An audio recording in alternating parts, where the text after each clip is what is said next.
बुरहानपुर में बवाल।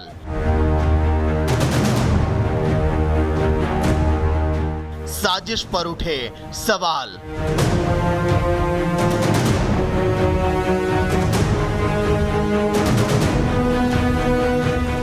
चबूतरे पर आर पार।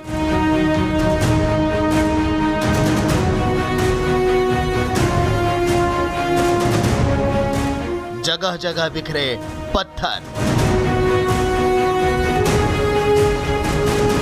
रात के अंधेरे में गश्त लगाती पुलिस की गाड़ियां।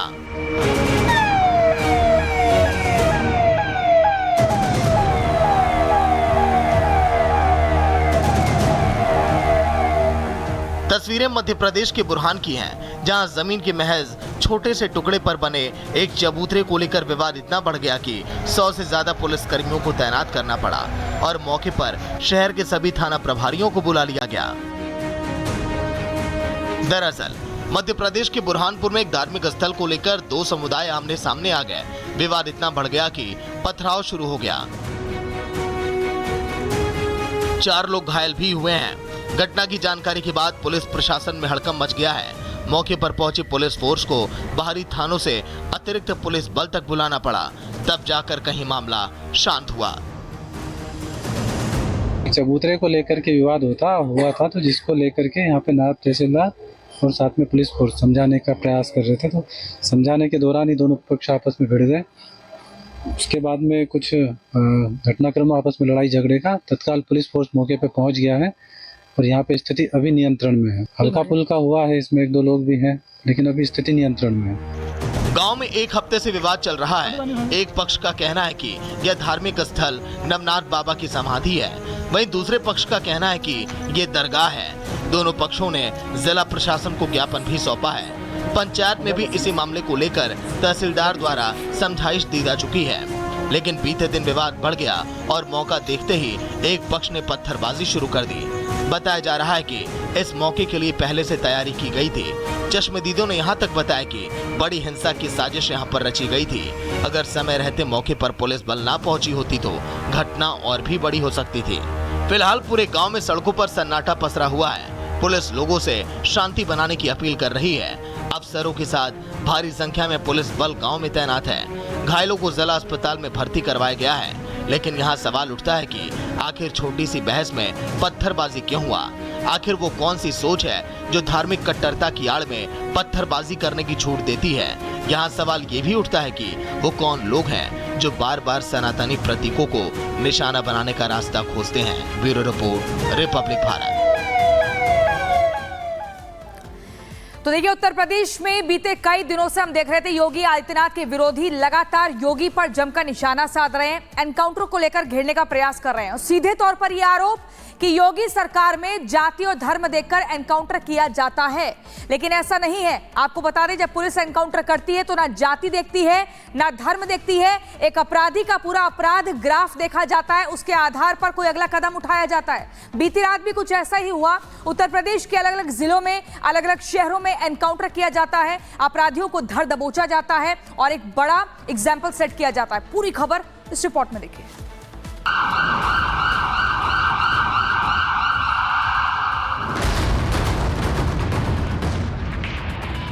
लेकिन रात चलती हुई किसी बेटी के साथ अगर किसी ने छेड़छाड़ करके उसकी सुरक्षा में सेंध लगाने का कार्य करे क्या, तो अगले चौराहे पर उस सोहदे का इंतजार यमराज कर रहा होगा।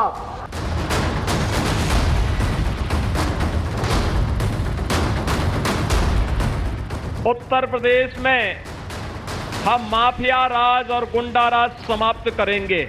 ये अपराधी और माफिया आज उत्तर प्रदेश की धरती से या तो छोड़ करके जा चुके हैं या उत्तर प्रदेश सरकार की बुलडोजर ने उनको ठिकाना लगाने का काम भी कर दिया है।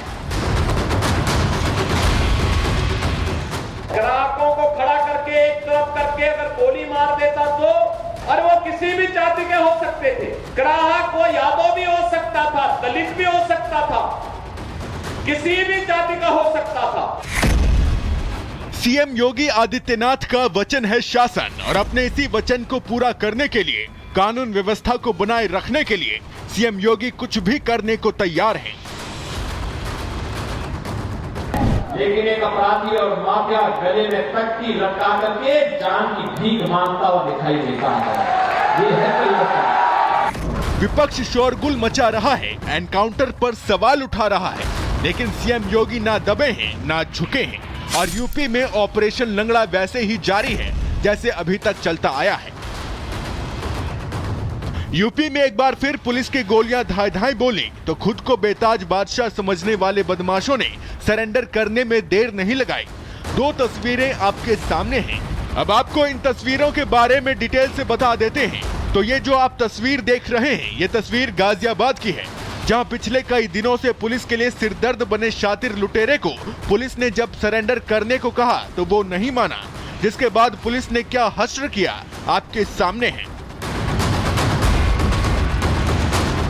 गाजियाबाद पुलिस ने एनकाउंटर करके 3 बदमाशों को गिरफ्तार कर लिया। बदमाशों के कब्जे से एक तमंचा, एक कारतूस और एक खोखा बरामद हुआ है। इसके अलावा एक मोटरसाइकिल भी पुलिस ने जब्त की है। ये बदमाश लंबे समय से लूट, मोबाइल और चैन स्नैचिंग और चोरी की घटनाओं को अंजाम दे रहे थे, लेकिन अब इन बदमाशों के आतंक से गाजियाबाद, नोएडा और दिल्ली एनसीआर के लोगों को राहत जरूर मिलेगी। पुलिस टीम से घिरा हुआ देखकर इनके द्वारा जान से मारने की नियत से पुलिस पर फायर कर दिया गया। जावी आत्मरक्षार्थ पुलिस के द्वारा फायरिंग की गई, जिसमें एक गोली एक बदमाश के पैर में जाके लग गई। शेष दोनों बदमाशों को पुलिस के द्वारा घेराबंदी करके पुलिस हिरासत में लिया गया। घायल को बेहतर इलाज के लिए 50 सैया हॉस्पिटल रवाना किया गया है। अब व्हील चेयर पर लेटे इस बदमाश की क्राइम कुंडली भी जान लीजिए। ये जो आप तस्वीर देख रहे हैं, ये यूपी के देवरिया की है। आरोप है कि बदमाश विशाल सिंह ने पुलिस पर फायरिंग की, जिसके बाद पुलिस ने हाफ एनकाउंटर करके बदमाश को लंगड़ा बना दिया और हालत ऐसी हो गई कि उसे व्हील चेयर पर लिटाकर पुलिस को ले जाना पड़ा। घटना में शामिल एक अभियुक्त को पुलिस मुठभेड़ में गिरफ्तार किया गया है, जिसके पैर में गोली लगी है, जिसका इलाज हो रहा है। उसके द्वारा पूछताछ में बताया गया कि पुराने विवाद को लेकर उसके द्वारा अपने साथियों के साथ मिलकर उसकी हत्या की गई थी। बात सिर्फ गाजियाबाद, नोएडा और देवरिया की नहीं है। सीएम योगी का साफ संदेश है कि कहीं भी किसी व्यापारी के साथ लूटपाट ना हो, किसी बेटी को छेड़छाड़ का सामना ना करना पड़े और ऐसी घटनाओं पर रोक लगाने के लिए जो करना पड़े वो किया जाए। Bureau report, republic Bharat. अगली खबर उत्तर प्रदेश के बदायूं से है, जहां से हैरान कर देने वाला मामला सामने आया है। दरअसल बदायूं में एक दोस्त ही दोस्त के खून का प्यासा निकला। आखिर क्यों, क्या वजह है, 1 मिनट की रिपोर्ट के जरिए आपको दिखाते हैं। उत्तर प्रदेश के बदायूं में युवक की गला दबाकर हत्या कर दी गई। हत्या के बाद इलाके में सनसनी फैल गई। हैरानी की बात यह है कि मृतक के दोस्त पर ही हत्या का आरोप लगा है। मामला हजरतपुर थाना क्षेत्र का बताया जा रहा है, जहां सहदेव का शव उसके घर में चारपाई पर मिला। गले में रस्सी कसी हुई थी और शव को रजाई से ढक दिया गया था। जब वो दिन चढ़ने के बाद भी नहीं उठा तो परिजनों ने रजाई हटाई, जिसके बाद घर वाले भी सन्न रह गए, क्योंकि चारपाई पर सहदेव की लाश थी और उसकी आंखों के पास चोट के निशान मिला है। मौके पर पहुंची पुलिस को परिजनों ने बताया कि गांव के सुशील से सहदेव की अच्छी दोस्ती थी। दोनों ने देर रात एक साथ बैठकर शराब पी, लेकिन ये नहीं पता कि नौबत खून खराबे तक क्यों पहुंची। हालांकि मृतक के परिजनों ने बताया कि सुशील ने पहले भी सहदेव को जान से मारने की धमकी दी थी। परिजनों की शिकायत पर पुलिस ने मामला दर्ज कर जांच शुरू कर दी। Bureau report, republic Bharat.